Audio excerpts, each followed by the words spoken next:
Yes, so good evening, everyone. In today's Jargon Buster webinar series, we are covering a topic which every founder needs to know and they are very eager to listen about. That is when to hire a CFO and what they actually do. So there is a lot of misconception about like what a CFO is and what is a kind of difference between a CFO and an accountant, when to hire a CFO, and what all are the tasks that the CFO does. So there are a lot of questions the founders have, and also there is something called a virtual CFO. So what is the difference between a full-time CFO and a virtual CFO, and what all are the tasks they do, and at what stage you should be hiring a virtual CFO, what stage you should be hiring a full-time CFO. These things is something like what founders doesn't have much clarity on. So in this session, I'll be like kind of digging more deeper into this topic, sticking on to the CFO part, wherein keeping in mind all these things. What are the core tasks of a CFO, and when to hire a CFO? Like when does your business show that you need to hire a CFO? All those things would be covered. Okay, so if you look at a common founder journey, so finally, if you look at a business journey of any founder, it's primarily it's an idea. From idea, they build the product, or they build the solution. Then they start to gain a bit of traction, and then after gaining a bit of traction, maybe they'll be raising some funds, and then the business will start to grow. Okay, and after growth, the situation is going to be a bit chaotic. Okay, so the problem is every founder would be able to handle only so much things. Like if you look at any founder who has started their business, would be playing the all-in-all role. Like they'll be taking up every role in the initial beginning. I mean, they will be the HR, they will be the finance manager, they will be the founder, they will be the tech guy. Like everything is done by the founder itself. So after some point, what happens is there is going to be a lot of chaos when the business grows. Like you will not be having clarity on what is happening in the number. On the other side, there would be something happening with your product, wherein you are getting negative comments from the customers. So you need to fix some problem in the product. So at that time, whether you need to focus on product excellence, or you need to build the financial strategy to come over the cash flow issue. These are a normal pattern what I have observed, or like what we have seen in the startup companies. Okay, so so it's like idea first, then you go to traction, then you go to growth, then it is complete chaos. So there is actually a gap between product excellence and finance strategy. That is why that is where you need structured finance.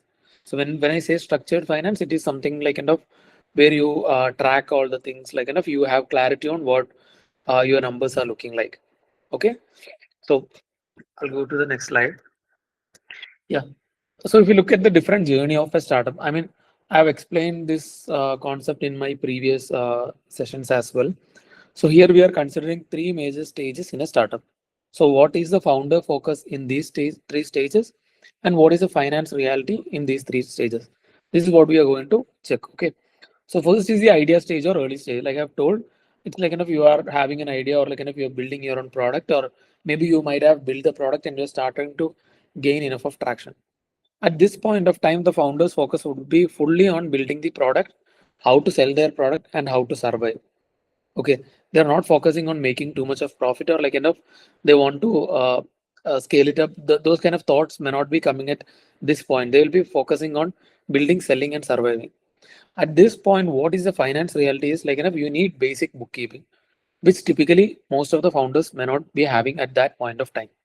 Okay, because at that point of time, you just need to know what is happening in the business. You needn't need to forecast too much, or I mean, it's good to forecast at an early stage, but at that point of time, it may not be feasible.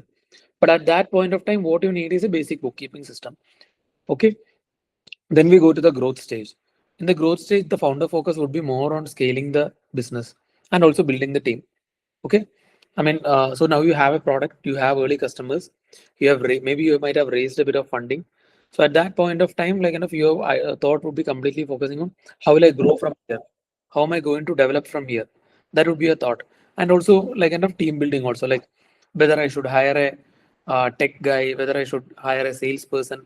All these things would be the founder's question. At that point of time is where in finance reality you would be needing forecasting, pricing, and cash flow. Okay, so this is something what finance reality would be coming in the growth stage. Then we have the scale up stage when you are actually scaling up your business. At that point of time, the founders focus would be mostly on markets, again, multiple rounds of fundraising and unit economics.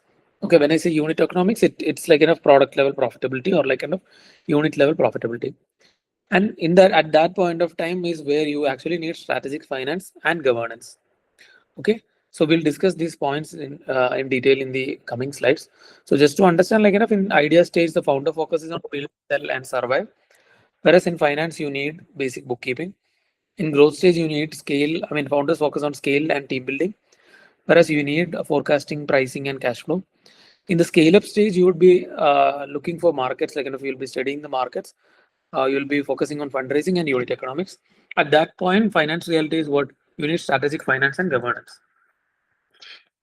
So the turning point, like signs that your startup has outgrown basic accounting, like when you need like enough more clarity on your business, or when you need a CFO, that's the like kind of the turning point.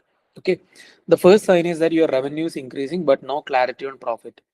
Like for example, uh, you're able to sell the goods like enough in whatever numbers you want, or like enough growing up like what 10% month on month or 20% month on month, but there is no clarity on profit. Like when you will become profit, you are not clear. That is the first sign. Then the second sign is cash flow unpredictability every month. So at the end of every month, you are not clear like enough how much fund you need for salary, how much fund you need to pay to the vendors, how much fund you need for the rent. There is like kind of an unpredictable scenario wherein you are not able to predict like how much cash flow you need at the end of the month. Okay, so that is the second sign. Then the third sign is multiple products or SKUs without clarity on unit economics. So you have different products, say XYZ, you have different products, but you don't have clarity on unit economics, whether each product is being sold under a profit or loss. Maybe some products may be sold under gross loss also. When I say gross loss, you are selling it at a price lesser than you have bought it. Okay, so that is another stage like enough wherein you have multiple products or SKUs without clarity on unit economics. Then the fourth one, growing fast but no idea where the money is going. This is a classic example. Most of the business would be having, even SMEs would be having this issue. Like they're growing, but they don't have any idea where the money is going. Okay. Then the fifth point would be investors are asking for what is the CAC, LTV, runway, payback period, and you have no idea like what these numbers are or what these figures are. Okay, then long-term distance being taken based on feel instead of numbers. So you are taking like long-term distance, like for example, you're planning to move to a new space, to a bigger space. You're doing that based on the feel, but the numbers are actually weak. You cannot afford to have a bigger space now. So when you're taking long-term distance based on feel instead of numbers, that is another sign that you need to put somebody in place to manage the finance and like structure the finance. So these are the key six or the main six turning points where you need more than an accounting system in your finance and accounts team. First is the revenue increasing but no clarity on profits. Then the cash flow unpredictability every month. Then you have multiple products or SKUs without clarity on unit economics. Then your business is growing fast but no idea where the money is going. Then fifth one is investors asking CAC, LTV, runway, payback period, and all those investor related questions. And long-term distance being taken based on feel instead of numbers. Okay. Does anyone have any question till now? If not, you can type in the comment box. I'll proceed with the session.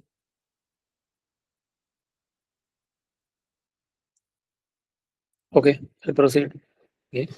So now we have the this is a major misconception amongst founders or be it SME or be it startup or be it any type of founder. They have a confusion on what is the difference between an accountant and a CFO, because most of the people confuse accountant to a CFO. Even if you're hiring a virtual CFO, also they think that it's like an extended accounting arm. Okay, but that's not the reality. So let us look at the difference between CFO and an accountant. So an accountant is somebody who records past transactions, but CFO is somebody who designs the future. because accountant would be like kind of doing tally entry or like kind of entry in the Zoho books. But CFO is the one who looks at the number and tell that, see, your business is going in loss, or your marketing expenses like kind of overshooting. You need to like kind of control your marketing spend. So he is more focusing on the future thing. Whereas accounting focuses on the past transaction. Accountant would be focusing more on GST, TDS, and all those compliances, whereas the CFO would be focusing more on fundraising and investor coordination. The accountant would be supporting the auditor or the chartered accountant who is doing the audit with all the data and everything. Whereas the CFO would be helping the company with the pricing strategy and unit economics.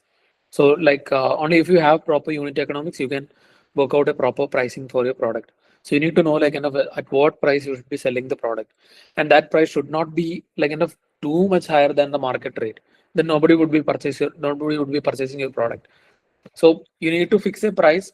I mean, for example, your cost is coming up to say 10 rupees, but the market price of that product is only 8 rupees.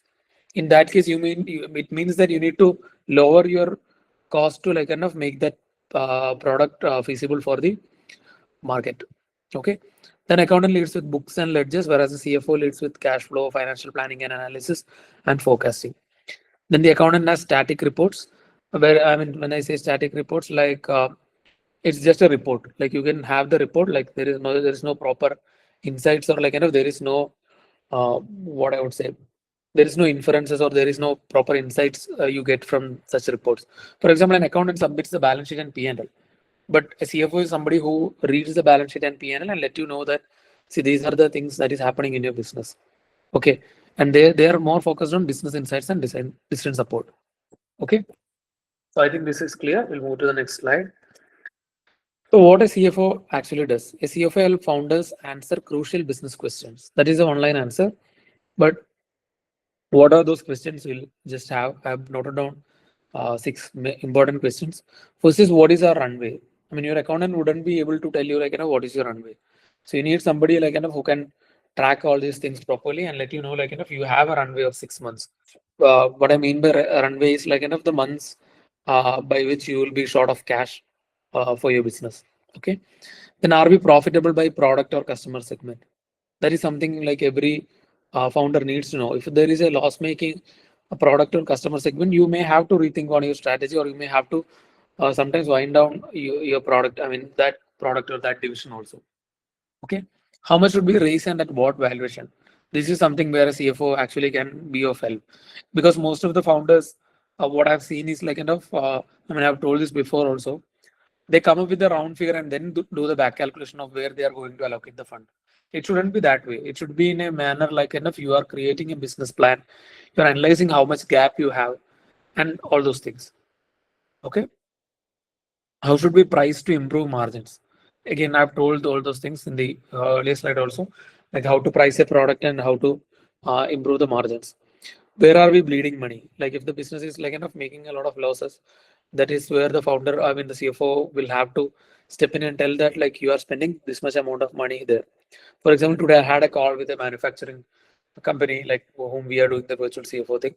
The one thing I noted down is that their GP margin has gone down by 15-16% in a span of 1.5 years. So the problem is like either the inventory reporting is wrong, or like there is a lot of wastage in the inventory, or third reason could be like the pricing what they have given, or the quotation that they have given to the customer would be like a very cheap quote. So that these three could be the reason. So now we are working on those things and like doing the postmortem and understanding like where that gap has come. Okay. Then how do we create investor ready governance? Like all those compliances are in place. You have the data room set, and like your book should be neat and clean. Whenever an investor or anyone comes and review your book, it should be paka perfect. Okay, strategic roles of a CFO. If you ask me, these are the main roles of a CFO. One is financial planning and analysis, like you need to do the budgeting, forecasting, and cash flow. Then business performance and MIS review. So you need to analyze like how the business is performing. And when I say MIS review, the MIS may be prepared by the accountant or the finance team, but there should be a review happening, and these sort of insights and questions should be coming from a CFO. Then pricing and costing strategy, which we have already discussed.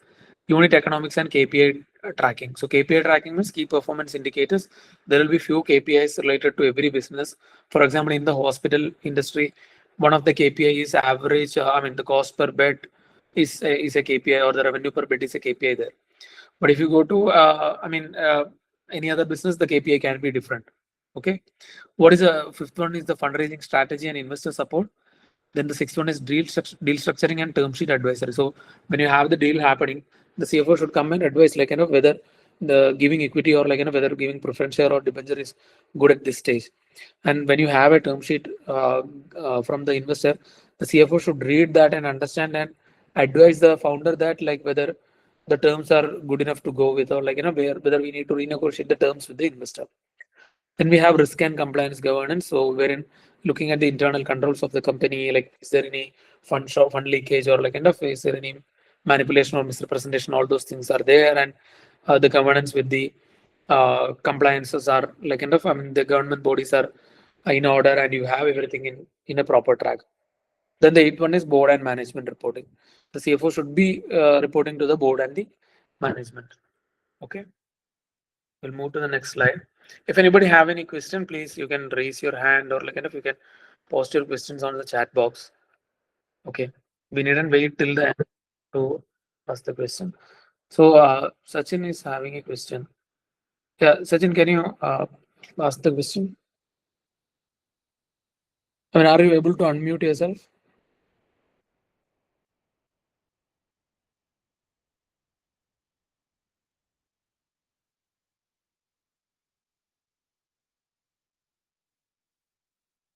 Yeah, Sachin, can you try now to unmute yourself?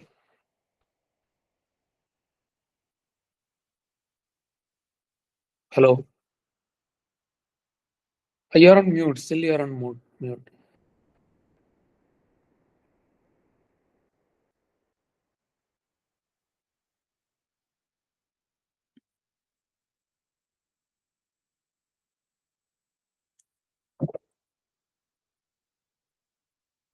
If you're not able to unmute, you can post the question in the chat box, Sachin.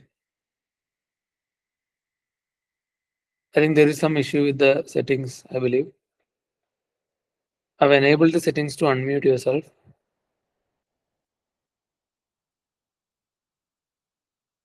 Is anyone else able to unmute themselves? Like, if you can just check and see.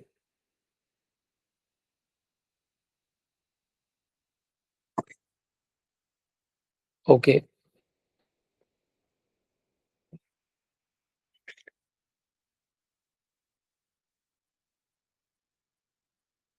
Okay, I'm sorry with that. Like, there is some sort of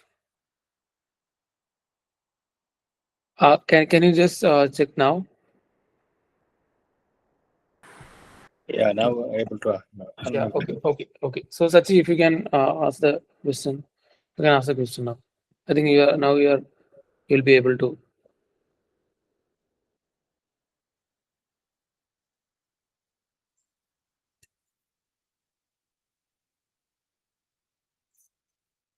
Sachi, if you can unmute and ask the question now.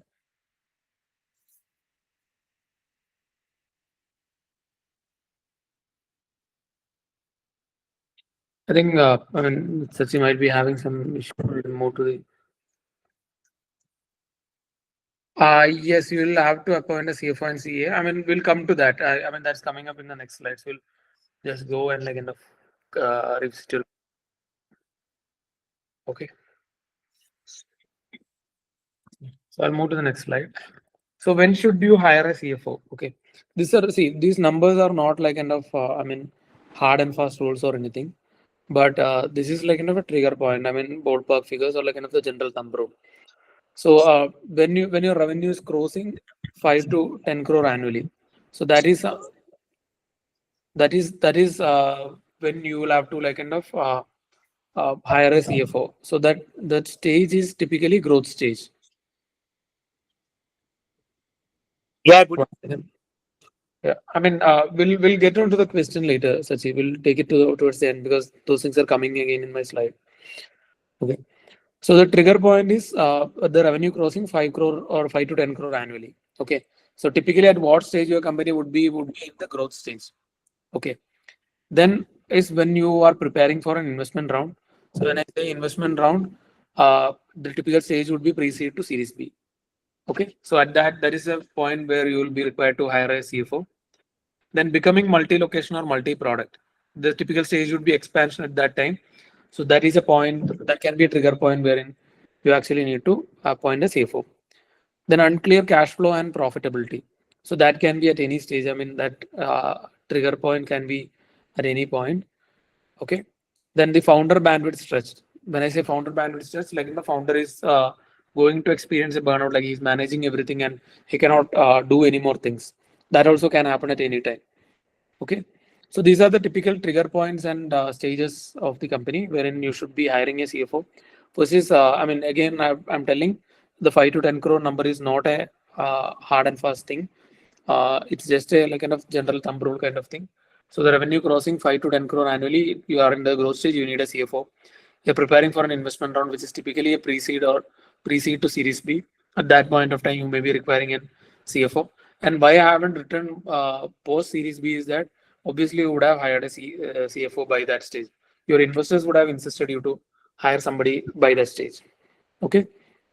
Then becoming multi-location or multi-product. That's when you are in an expansion stage. Then unclear cash flow and profitability that can be at any stage. And the founder bandwidth is stressed. That also can happen anytime. Now the important question, like full-time CFO versus virtual CFO. So this is the difference what I wanted to like kind of address. So this is not actually a problem or anything. Like this is not telling that the virtual CFO is good because only few at a certain point only you can have the virtual CFO. After a point, you should be mandatorily having a full-time CFO. So a virtual CFO is a stage. It's kind of a bridging solution wherein you are not able to hire a full-time CFO or you may be not required to have a full-time CFO, but you need the support of a CFO. That is a gap wherein actually virtual CFO comes in to help. Okay.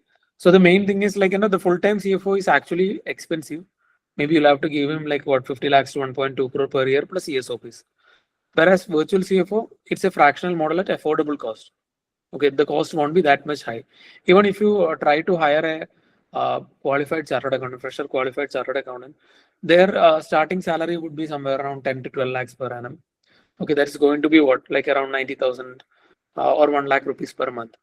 But if you have a virtual CFO, the cost would be like maybe half or like 60% of what you need to pay to a full-time chartered accountant.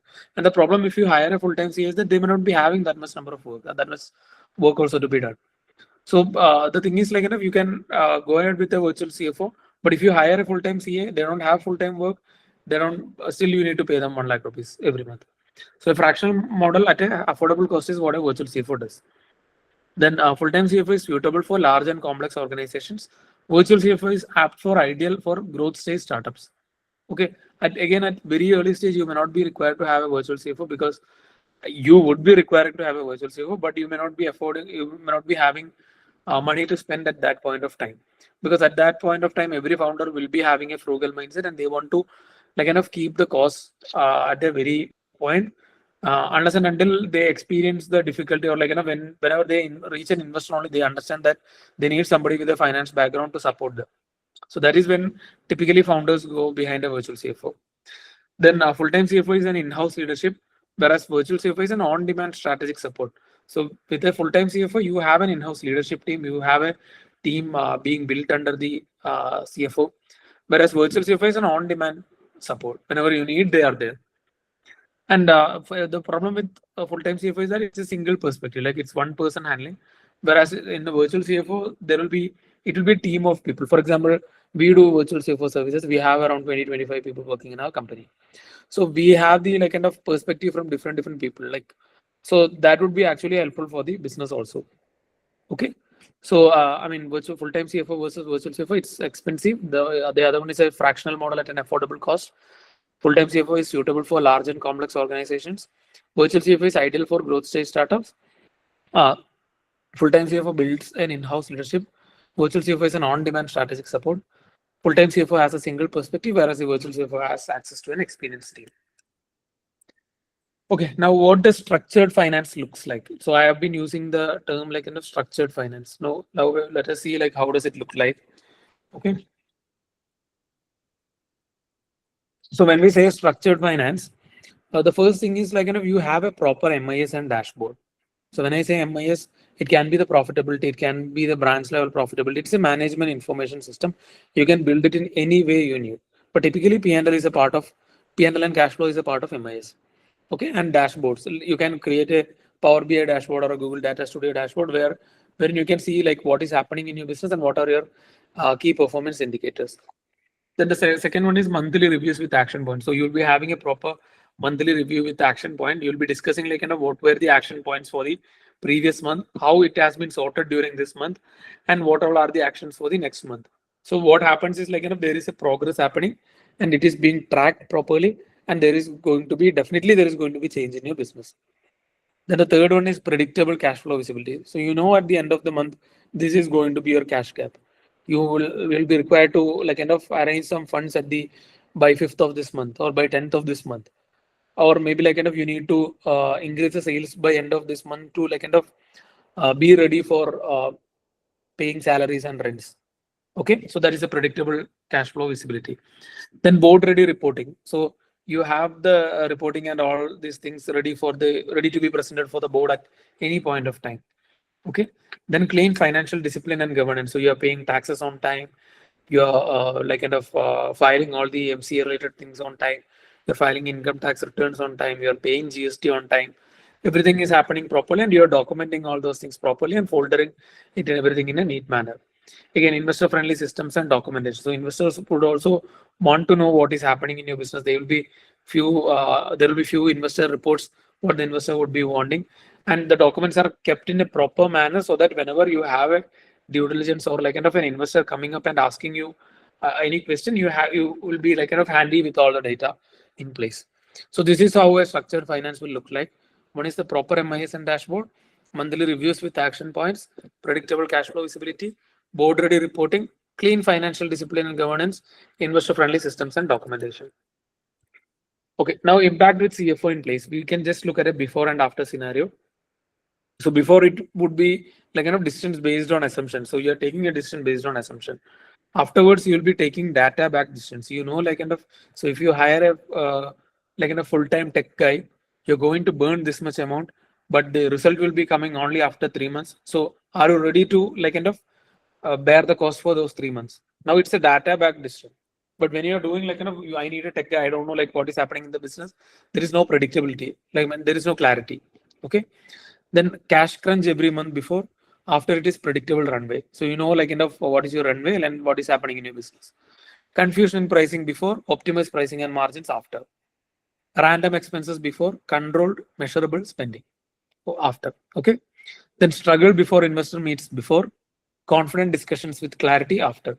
So whenever you have an investor meeting, typically you will be bluffing things. You'll be telling some random numbers, and when the investor comes and do the DD, they understand that the numbers what you have told is not the actual numbers. So you are bluffing with the numbers.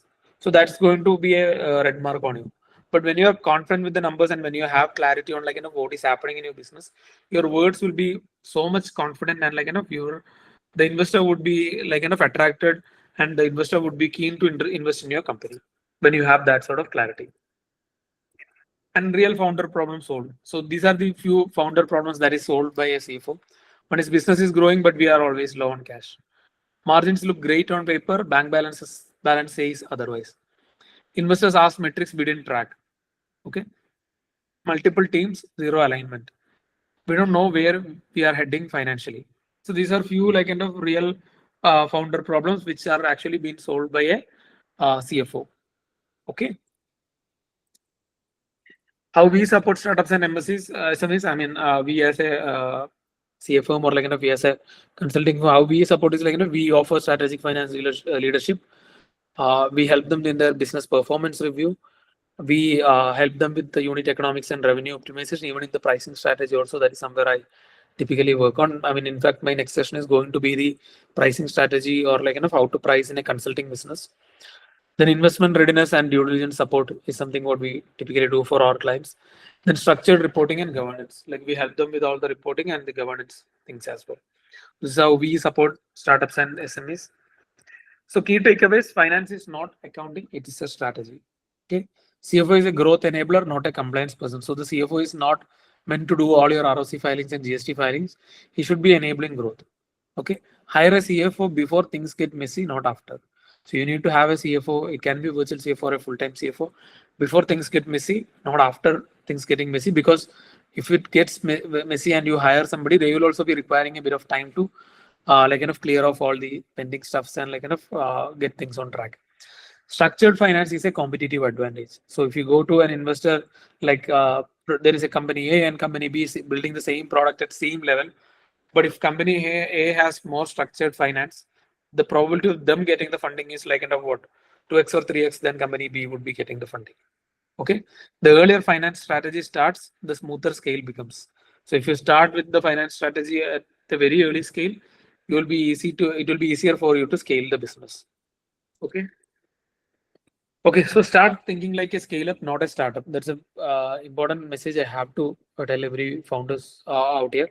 Firstly, build data discipline, track the key performance indicators, set up monthly reviews, create visibility, control, and confidence. Okay. Yeah, now we can have the questions. First, I will take Sachi's question. I mean, Sachi was asking about my question is, do you need to appoint CFO? CFO and CA are entirely two different things, Sachi. So the CA is somebody who does your annual audit and everything. CFO would be an internal person. See, the CFO by qualification, he can be a chartered accountant. See, majority of the CFOs are typically chartered accountants. But if you ask me, like, what is the main difference? The CFO is a part of the company. He does everything internally for the company. But a CA is somebody who comes and audits your books. It can be like kind of an interim audit, or it can be after the end of a year. So that is the Okay. difference. Yeah. Actually, Mike, yeah. Actually, what I say, since we are already using Tally for our account daily transaction, and we still need to appoint a CFO, CA, CS, all these three, and accountant. Which of these roles are actually essential for our startup? I mean, see, if at all, like kind of you are, I always confuse it. no, if at all you are at a growth stage or an early stage, Yes, I am the growth stage. Right now, I am the growth stage. so you should be having an in-house accountant plus a virtual CFO should work for you. Virtual Because CFO, right? yeah, because the virtual CFO would be able to like kind of help you with the CS related stuffs also, because we do all those things for our clients. We offer an extended accounting arm for our clients. So these are things what we typically do for our clients. And at this point, I wouldn't recommend you to hire a full-time CFO, put like kind of lot of cost and everything.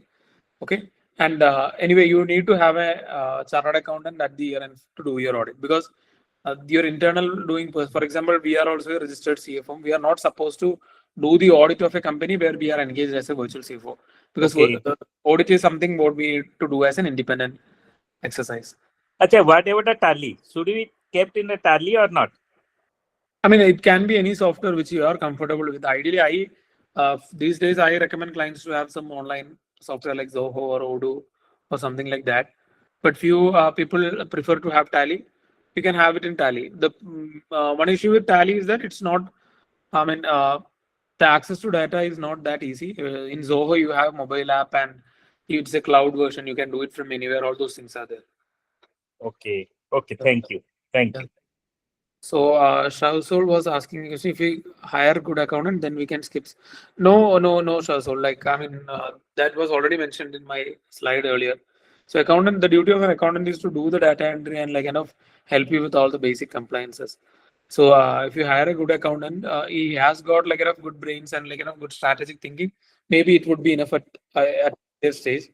But even if the company is at 1 crore, also like I wouldn't recommend that, because see, the thing is like you have to. I mean, see. Firstly, like you need to analyze whether you need to have a CFO. If you're running your business in a good manner, you're having enough of cash flow, you're happy with what you're doing, then I wouldn't recommend you to do any change or like bring in a CFO. But if your compliance are good and everything. But the problem is that accountants are typically like they are data keepers, or they do data entry and like they manage all the compliance and everything. On top of that, there is a strategic level of thinking, like to review your financials, to really understand what is happening in the business. And there should be somebody who should be able to tell you, like, see, so you are doing this thing wrong, or this expense is keep killing your business. There should be somebody pointing out that to you. maybe I am not sure like enough at what level an accountant would be able to do that. And if you too much insist on the accountant being the CFO, like enough the strategic part, the thing is after a while the accountant would be like enough exhausted and they will not be able to perform in that manner. Yeah.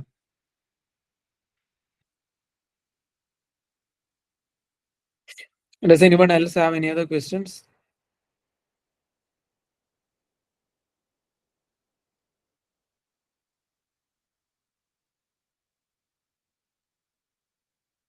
Please feel free to ask the questions. Yeah, Abhijit, what about the cost of hiring on an assignment basis and a retainment basis? Just the average, like how does it vary I for mean, a see, it depends typically, Siddhan. Like, what is the assignment that you're looking?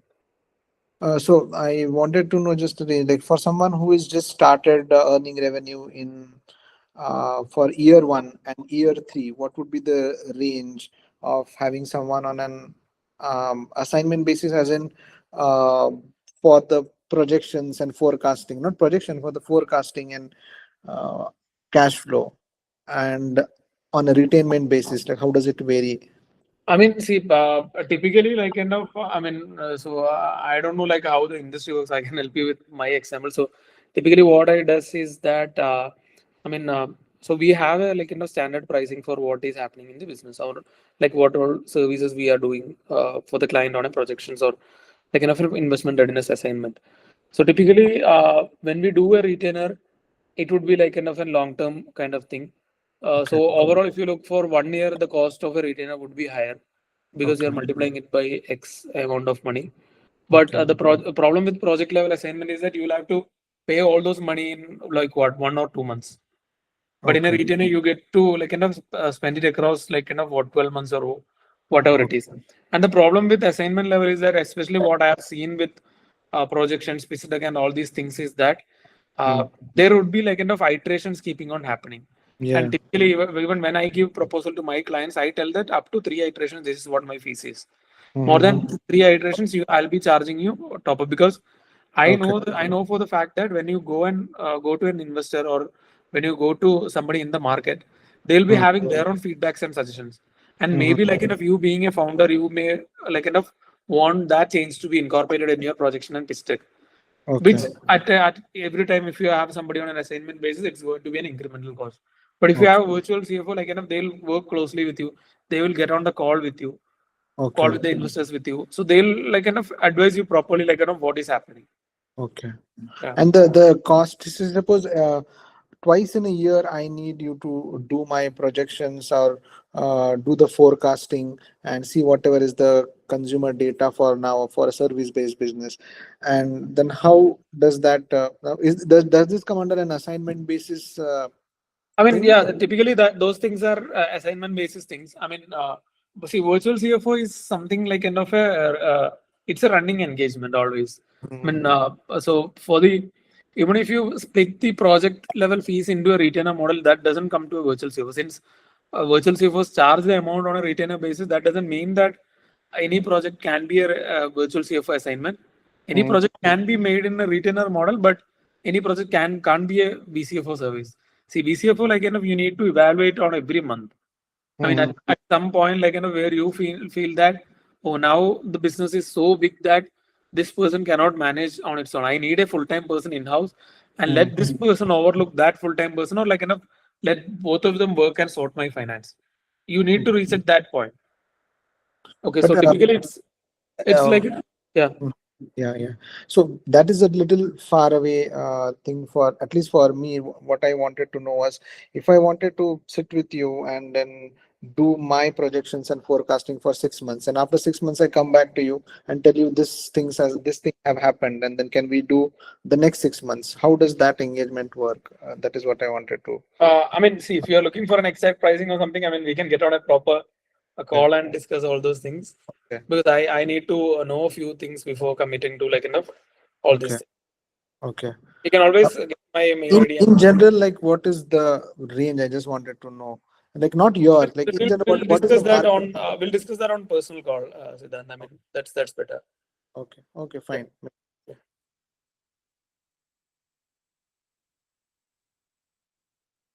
Does anyone else have any other question?